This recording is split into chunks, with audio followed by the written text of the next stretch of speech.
Have you ever looked at your event footage and thought, how could I make this look more impressive? Because let's face it, perception matters. Whether it's for your social media posts or for sizzle reels or repurposing behind a paywall, you want it to look good, right? And if that's you, then you are in the right place. Today, we're going to talk about repurposing event footage, but more specifically, what you need to do before your event even starts to make sure that the stuff that you shoot is good enough to use later. Because gosh knows it is an investment to shoot an event, and we don't want that shoot that we just invested in to go to waste. Am I right? Here's the thing. I watch y'all on social media like a hawk. I also buy the courses. I attend the events. I watch the virtual events. I'm like Santa.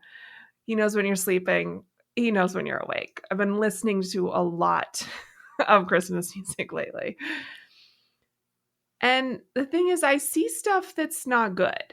And I also hear the stories of the CEOs not wanting to use the footage that they've got. And that's what inspired me to do this episode for you, because I don't want you to be in that position. And it's preventable, right? We always talk about how you can prevent problems before they're problems. This is one of those things. This is one of those times. So, why is this so important? And what are you going to do with it? Or what could you do with it? I'm guessing I don't have to tell you, but as a little refresher, you could take your event footage and put it behind a paywall and sell the recordings. You could take your event footage and make a sizzle reel out of it and sell it at your event. You could make a speaker sizzle reel and a speaker intro video so that you have stronger assets to go sell yourself to bigger stages. You could create clips for social media content so that you're off that hamster wheel of creating fresh content all the time. You could take your event footage and create all sorts of social content to create FOMO in real time. That's one of my favorites, etc., etc., etc. You get it. I'm guessing that you already have ideas of how you would use event footage if it was impressive. I remember one of my kiddos' first or second or third birthdays, I couldn't afford a professional photographer, but I did have the wherewithal to know that my photos would not be photos that I would want to look at again, like a decade or 2 decades and be wildly impressed, but that I was going to put on an impressive birthday party. And so I invited a friend who had a great camera and asked them to take pictures. And we got some beautiful assets to look back on. And I'm so thankful. And then as the years went on, we started hiring a professional photographer and they got even better. And I'm even more impressed and willing to share those photos.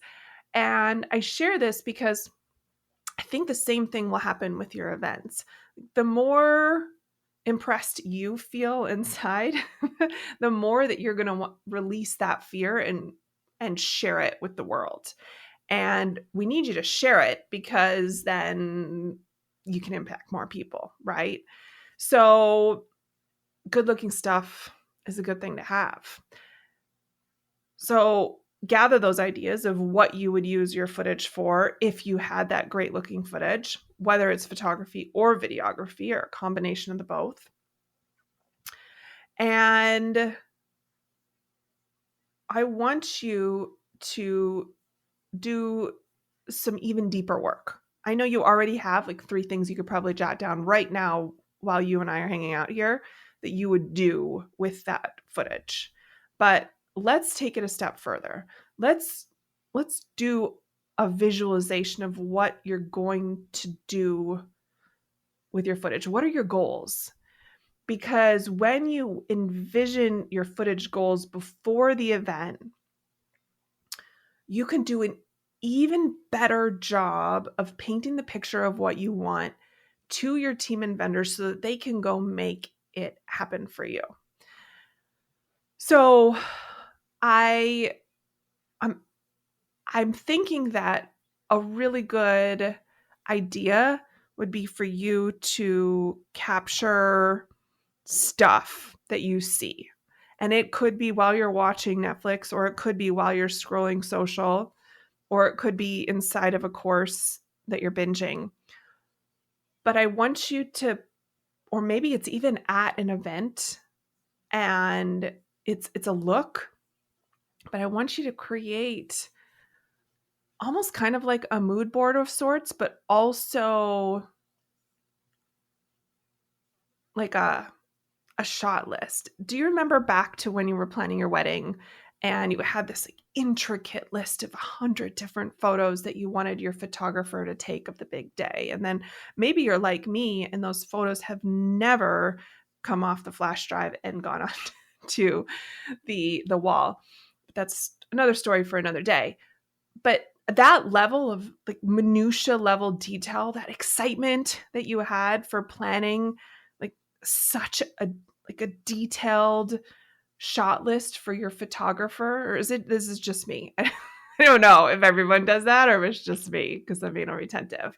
But I had that like 100 shot list, and I imagine that other people do too. And perhaps if you're listening to this podcast, you are attentive to details just like me, and that you love them and think they're important. And so maybe you do. You can't imagine what it's like to have a shot list like that.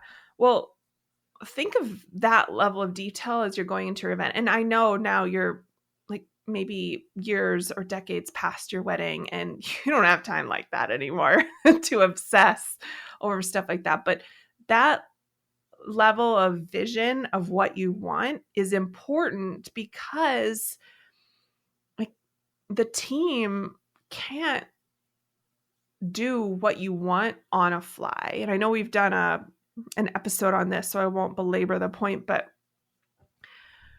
there are things that will need to happen weeks and maybe even months in advance of your event in order to accomplish certain goals.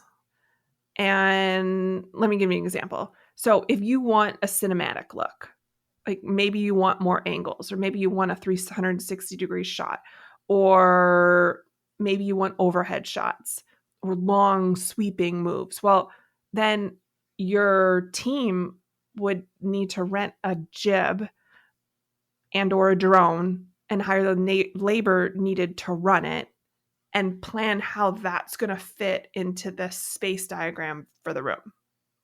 Do you see like where I'm going with this? Or let's say lighting. That's huge. The right lighting can make or break the footage. And you may need, based on your vision, to bring in a professional lighting designer, not just take kind of the run-of-the-mill lighting that comes with the space that you're in, but bring in additional lights. Imagine the first time you shot your course or set up your studio for better lighting on Zoom or recording your video podcast, and you had to mess with the lights. Well, that same, but like on steroids, happens at events and there's basic lighting that makes it so the people in the room can see you. And then there's next level lighting that makes it so that it looks, when you take this footage and you go put it on Instagram, it looks good. And it looks like it's Netflix quality clips on the socials. So stuff like the type of equipment, like lighting or jibs, or the number of video cameras, or the number of people. Maybe it's someone following you around while you're backstage and you're getting ready and you're talking with people, or you're walking through the hallways and you're shaking hands and holding babies. Like that kind of stuff requires a lot of pre-planning. And it's not planning you have to do. The only thing you have to do is get clear on your vision for what you're going to use this stuff for and be super clear on communicating that vision to your team or vendors, and then they'll go make it happen. But if they don't know what it is and how important it is to you, then they can't figure out all these things. Other things that they have to figure out are stuff like the background. I think you might remember we talked about this in a little bit more detail back in the episode with Adam Coleman, and it was all about how he adjusts the height of the logo that's center stage behind the presenter so that it's actually kind of low if you're thinking in the context of the room, the ballroom, and the audience that's looking at it. But when you look at that in footage that's on socials later, it looks real good because it's kind of right in a line of sight behind the speaker, so you can get that branding of the event and the speaker, and it's not cut off because it's too high or something. So stuff like the background and framing, also big things to take into consideration, and stuff that would, because that's part of the scenic, would need to happen like way in advance. And I love intentionality like this because it allows you to really double dip and maximize your time. Because why do something so amazing, like put on an event with hours and hours and hours of mic drop moments and gems of wisdom, and then not pick all that up and go put it somewhere else so that you can bring even more people into the room next time or impact even more lives from afar? It's a huge opportunity. So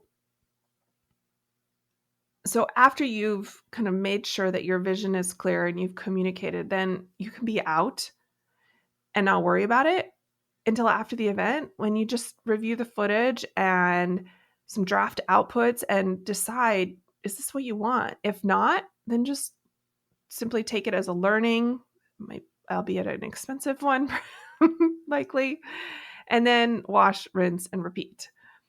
But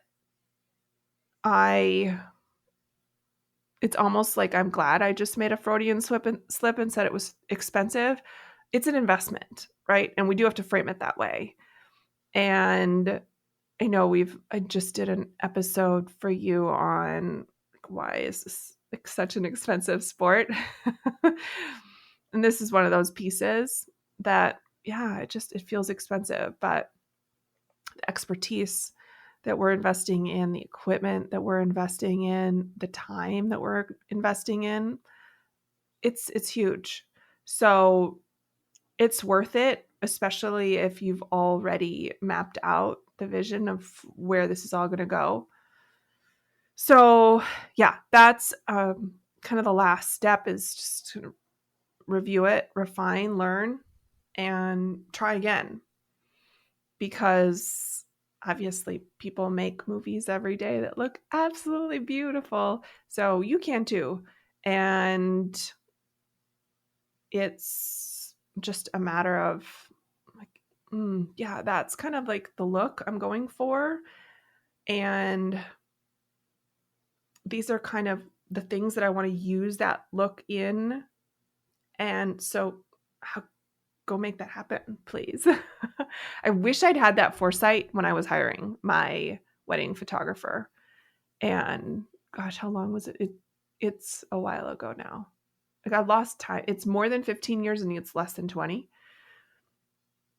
And I wish I knew that photographers had portfolios that you could review and assess like that style of photography was your thing, so that you got the style. So I got the style of wedding photos that I wanted. So I'm definitely more of a candid, casual kind of person than a like formal, posed kind of person. I really love storytelling in photography and videography. And I think that style, it translates really well into the direct response marketing social media space. And if I could give you one tip in all of this, it would be to think about the story arc or hire somebody who would think about the story arc for you so that they're capturing footage in a way that could be stitched together into a story later. I think that's key.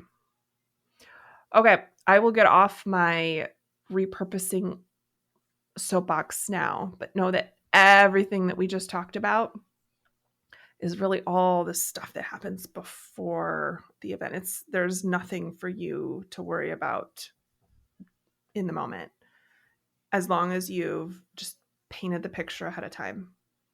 Isn't that a Brene Brown thing? I feel like she writes about that in Atlas of the Heart. That book is so good, by the way, of how important painting the picture is. Yeah. Okay. I hope this was helpful. It really is as simple as taking a beat to tap into what you really, really want, making sure your team knows what it is and how important it is to you, and then stepping out until it's all done, and then taking stock and learning, iterating, debrief as a team. Like, nobody knows what's going on in your head but you. Let them know. Let them in. I think I've been reading a lot of personal development books lately. Oh, yes. Okay. Thank you for hanging out with me today. I appreciate it. I value your time and attention. I wish you an absolutely outstanding rest of the week. Take care. Thank you for listening to the Green Room Central podcast. If you loved this episode, then please take a screenshot on your phone and post it to Instagram, and be sure to tag @SarahPfeiffer and let me know why you liked it and what you'd like to hear, or who you'd like to hear from in the future. That'll help me know what to create for you. Also, if scaling events in your business sounds like something you want to tackle this year and you need a coach, let's connect to see if one-on-one coaching is for you. Just go to greenroomcentral.com. You and I can work together one-on-one throughout the course of the year and dive deep into the inner workings of your events and business. You'll receive mentorship, personalized feedback, and customized guidance to define your goals and achieve your next level of success. Just go to greenroomcentral.com right now to apply. I appreciate your commitment to leveling up and learning the mindset and strategy of live events.